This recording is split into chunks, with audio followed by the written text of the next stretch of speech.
নমস্কার বন্ধুরা, সঙ্গীতা ঘটক তানিয়াস কিচেনে সবাইকে স্বাগতম। আশা করি আপনারা সবাই ভালো আছেন, আমিও ভালো আছি। আপনারা আমার রান্নার রেসিপিটি দেখুন, লাইক করুন, শেয়ার করুন আর নিত্য নতুন রান্নার রেসিপি দেখার জন্য এক্ষুনি আমার চ্যানেলটি সাবস্ক্রাইব করে নিন। বন্ধুরা, তৈরি করবো একটা অনেক জনপ্রিয় এবং সুস্বাদু একটা রেসিপি, সেটা হলো মিষ্টি লাল দই রেসিপি। বন্ধুরা, অনেকেরই মনে হয় যে লাল দই বা দই ঘরে বসানো খুব কঠিন কাজ। কিভাবে কিছু ঘরোয়া উপকরণ দিয়ে ঘরে খুব সুন্দরভাবে দোকানের মতো দই বসাতে পারবেন, চলুন দেখে নিন। আমি যে পদ্ধতিতে তৈরি করেছি আর যে ঘরোয়া জিনিস দিয়ে আমি তৈরি করেছি, আপনারা যদি এই পদ্ধতিটা আর এইরকম জিনিস দিয়ে তৈরি করেন, অবশ্যই পারফেক্ট লাল দই তৈরি হবে। চলুন বন্ধুরা, রেসিপিটা শুরু করি। লাল দই বসার প্রধান উপকরণ হলো দই। আপনি মিষ্টি দই নিতে পারেন, টক দই নিতে পারেন। এখানে আমি 200 গ্রামের মতো টক দই নিয়েছি। সেটা ভালোভাবে একটা সুতির কাপড়ের মধ্যে দিয়ে আমি ভালো করে মুখটায় বেঁধে যে কোনো পরিষ্কার জায়গায় আমি ঝুলিয়ে রাখবো। প্রায় 15 থেকে 20 মিনিট মতো আমি ঝুলিয়ে রাখবো। তার ফলে কী হবে, দইয়ের মধ্যে যে জলটা আছে, দইয়ের সম্পূর্ণ জলটা ঝরে যাবে। এরপর আমি কড়াই নিয়ে নিয়েছি। কড়াইয়ের মধ্যে আমি 1/2 কাপের মতো চিনি দিয়ে দিলাম। এবার গ্যাসের আঁচটা লো টু মিডিয়াম আঁচে রেখে আমি চিনিটাকে ভালো করে মেল্ট করে নেব। চিনির কালারটা যতক্ষণ না পর্যন্ত একদম লালচে কালারটা আসছে, দেখুন আস্তে আস্তে আমার চিনিটা কি সুন্দর গলতে শুরু হয়ে গেছে। চিনির মধ্যে কি সুন্দর লাল ভাবটা চলে এসছে। এটা আমার আরেকটু ঘন কালারটা চাই।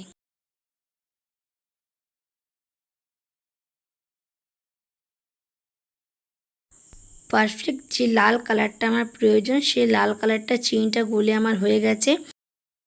এরপর এর মধ্যে আগে থেকে যে দুধটা আমি ফুটিয়ে ঠান্ডা করে রেখেছিলাম, সেই দুধটা একটু একটু করে মিশিয়ে নেব। এরপর ভালোভাবে আমি দুধটা দিয়ে চিনির সাথে দুধটা ভালোভাবে মিশিয়ে নিচ্ছি। এরপর এর মধ্যে আমার আরও যেটুকু পরিমাণ চিনি থাকবে, প্রায় 1 কাপের মতো আমার চিনি দিয়েছি আমি।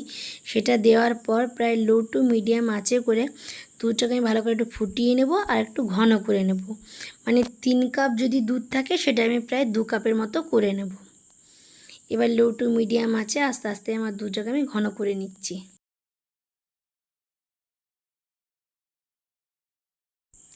দুধটা আমার ভালোভাবে ঘন করা হয়ে গেছে। এরপর আমি গ্যাসের আঁচটা অফ করে দেব এবং দুধটাকে আমি ঠান্ডা করে নিচ্ছি। এই দিকে দেখুন আমার টক দইয়ের মধ্যে যে জলটা, সেটা সম্পূর্ণ ঝরে গেছে। এরপর টক দইটা আমি একটা পাত্রের মধ্যে নিয়ে নিচ্ছি, একদম জল ঝরানো টক দইটা। এরপর ভালোভাবে টক দইটাকে আমি ভালোভাবে ফেটিয়ে নিচ্ছি। ফেটিয়ে একদম ক্রিমের মতো টক দইটাকে আমি তৈরি করে নেব। দেখুন কত ভালোভাবে আমি টক দইটাকে ফেটিয়ে নিয়েছি। দেখুন টক দইটা একদম ফেটানোর পর একদম ক্রিমের মতো হয়ে গেছে। মানে আমার টক দইটা পারফেক্টভাবে ফেটানো হয়ে গেছে। আবার এদিকে আমার দুধটাও ঠান্ডা হয়ে গেছে। দুধটাকে আমি প্রায় যেমন আঙুলটা ডুবিয়ে রাখার মতো গরম নেব। একদম সম্পূর্ণ ঠান্ডাও নেব না, আবার গরমও নেব না। এরপর একটু একটু যে চিনির সাথে আমি দুধটা ফুটিয়ে নিলাম, সেই দুধটা একটু একটু দইয়ের মধ্যে দেবো। সম্পূর্ণ দুধটা কিন্তু একবারে দইয়ের মধ্যে দিলে কিন্তু দইটা দুধের সাথে ভালোভাবে মিশবে না, তাই একটু একটু দুধ দিয়ে ভালোভাবে দইয়ের সাথে মিশিয়ে নিতে হবে।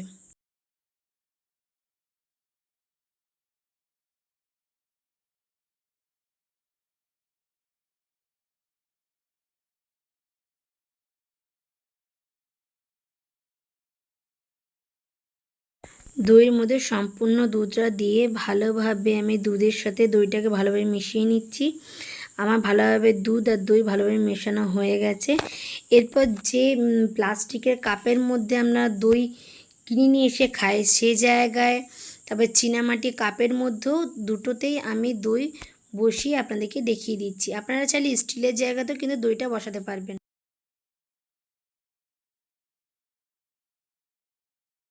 দই আর দুধের মিশ্রণটা আমার সম্পূর্ণভাবে দেওয়া হয়ে গেছে।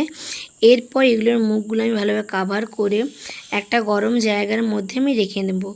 আপনাদের বাড়িতে যদি গরম জায়গা না থেকে থাকে, তাহলে আপনারা এগুলোর মুখগুলো কাভার করে ভালোভাবে তোয়ালে ঢাকা দিয়েও রেখে দিতে পারেন। আমি এগুলোকে ভালোভাবে এবারে মুখগুলো কাভার করে প্রায় 12 ঘন্টার মতো, মানে ওভারনাইট আমি এটাকে এবারে একটা গরম জায়গার মধ্যে আমি এগুলোকে রেখে নেব। বন্ধুরা ফিরে এলাম পরের দিন, মানে প্রায় 12 ঘন্টা পর। দেখুন বন্ধুরা, আমার দইগুলো কি সুন্দরভাবে বসে গেছে। এরপর দইগুলোকে আমি ফ্রিজের মধ্যে 1 ঘন্টা মতো রেখে দেব। বন্ধুরা, দই কিন্তু ঠান্ডা ঠান্ডা খেতেই ভালো লাগে। প্রায় আমার 1 ঘন্টা হয়ে গেছিলো, আমি ফ্রিজ থেকে বার করে নিয়েছি। এরপর বন্ধুরা এটাকে আমি পরিবেশন করে আপনাদেরকে দেখাচ্ছি, মানে আপনাদের কাছে আমি দইটা কেটে প্লেটে নিয়ে দেখাচ্ছি। দেখুন বন্ধুরা কি সুন্দরভাবে আমার দইটা ঘরে বসে গেছে। বন্ধুরা অবশ্যই কিন্তু আপনারা ঘরে এইভাবে ট্রাই করে দেখবেন, নিশ্চয়ই ভালো লাগবে। বন্ধুরা অবশ্যই যদি আমার রেসিপিটা দেখে আপনারা দইটা তৈরি করেন, কেমন দইটা আপনাদের তৈরি হচ্ছে অবশ্যই কিন্তু আমাকে কমেন্টে জানাবেন। আর বন্ধুরা যদি আমার রেসিপিটা আপনাদের ভালো লেগে থাকে তাহলে অবশ্যই আমার চ্যানেলটি সাবস্ক্রাইব করবেন, শেয়ার করবেন এবং লাইক। বন্ধুরা আজ এ পর্যন্ত, দেখা হবে আবার একটা নতুন রেসিপির সাথে। টাটা বন্ধুরা।